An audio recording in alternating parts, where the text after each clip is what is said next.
તો અત્યારના હાલના અનેક મહત્વપૂર્ણ સમાચાર હવામાનને લઈ રાજ્યમાં ઠંડીમાં આંશિક ઘટાડો થવાની હવામાન વિભાગે આગાહી કરી છે।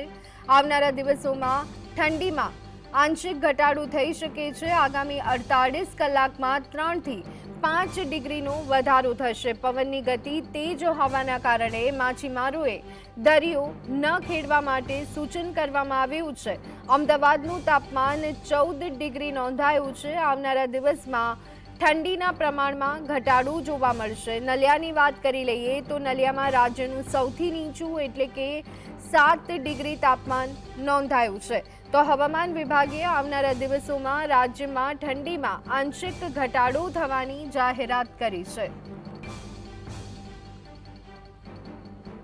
7 दिन तक 29 जनवरी से लेकर 4 फरवरी तक मौसम आमतौर पर शुष्क रहेगा क्षेत्रों में। और जो मछुआरी भाई के लिए आज वार्निंग है।